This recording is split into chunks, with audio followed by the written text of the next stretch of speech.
அன்பு நண்பர்களுக்கு வணக்கம்.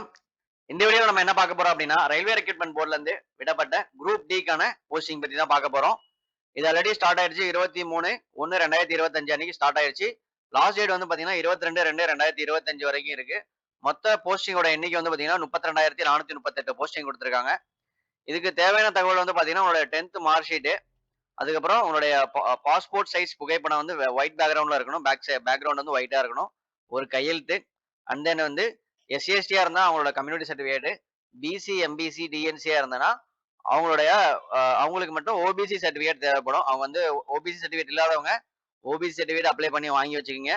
எல்லா அப்ளிகேஷன்லயும் ஓபிசி சர்டிபிகேட் மஸ்ட் கேக்குறாங்க. அதனால ஓபிசி சர்டிபிகேட் இல்லாதவங்க ஓபிசி சர்டிபிகேட் கம்பல்சரியா வாங்கி வச்சுக்கோங்க. இதுக்கு மினிமம் குவாலிஃபிகேஷன் 10th பிளஸ் வந்து ஐடி, நேஷனல் அப்ரண்டிஸ்ஷிப் அது பண்ணியிருந்தாலுமே இதுக்கு வந்து அப்ளை பண்ணலாம். இதுக்கான ஏஜ் லிமிடேஷன் வந்து இங்க கொடுத்துருக்காங்க. பிரிஸ்கிரைப்டு ஏஜ் நார்மல் வந்து 18 to 33. Applicable to the CN வந்து 18ல இருந்து 36. அது இல்லாம ஏஜ் ரிலாக்ஸேஷன் கொடுத்துருப்பாங்க. எஸ்சி எஸ்டிக்கு 5 வருஷமும், ஓபிசிக்கு வந்து 3 வருஷம் கொடுத்துருக்காங்க. எக்ஸ் சர்வீஸ் மேனுக்கு அன்ரிசர்வ் கேட்டகரியில இடபிள்யூஎஸ்ல இருக்கவங்களுக்கு 3 வருஷமும், ஓபிசியில இருக்கவங்களுக்கு 6 வருஷமும் கொடுத்துருக்காங்க. மற்றபடி மாற்றுத்திறனாளி அவங்களுக்குலாம் ஒவ்வொரு அதுக்கு தகுந்த மாதிரி ஏஜ் ரிலாக்ஸேஷன் கொடுத்துருக்காங்க. இதுக்கான ஏஜ் என்டர் அப்படிங்கிறது இதுல வந்து upper age limit and then lower age limit எல்லாமே இதுல தகவலா கொடுத்துருக்காங்க.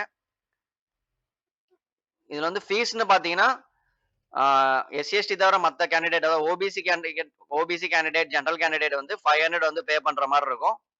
அடுத்து வந்து பாத்தீங்கன்னா உங்களுக்கு எஸ்சிஎஸ்டி, மாற்றுத்திறனாளிகள், உமன்ஸ், எந்த கம்யூனிட்டியில இருக்க உமன்ஸா இருந்தாலும் சரி, எக்கனாமிக்கலி பேக்வர்ட் கிளாஸா இருந்தாலும் சரி, அவங்க வந்து 250 ரூபா வந்து இதுல வந்து பே பண்ற மாதிரி இருக்கும். இது வந்து பேங்க் பாஸ்புக் வந்து நீங்க மஸ்ட் எடுத்து வச்சுக்கோங்க. ஏன்னா இது வந்து அமௌண்ட் வந்து இந்த 250 ரூபா வந்து நீங்க எக்ஸாம் அட்டன் பண்ணீங்க அப்படின்னா இந்த 250 ரூபா ரீஃபண்ட் ஆகும்.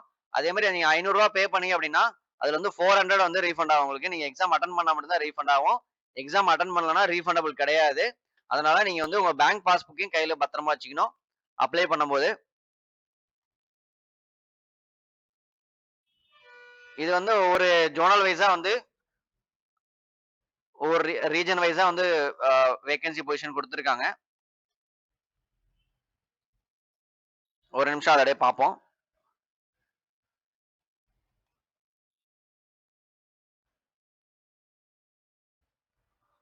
இதான் போஸ்ட் பேராமீட்டர்ஸ். என்னென்ன போஸ்டிங் இருக்கு அப்படின்னா, assistant signal and transmission, and then assistant workshop, assistant bridge, assistant carriage and wagon, assistant loco shed diesel, assistant loco shed electrical, assistant operation electrical, assistant P way அப்படின்னு சொல்லி விட்டுருக்காங்க. அடுத்து வந்து assistant TL and AC, assistant TL and AC, assistant track machine, assistant TRD, pointsman, track maintainer அப்படின்னு சொல்லிட்டு ஒரு 14 posting கொடுத்துருக்காங்க.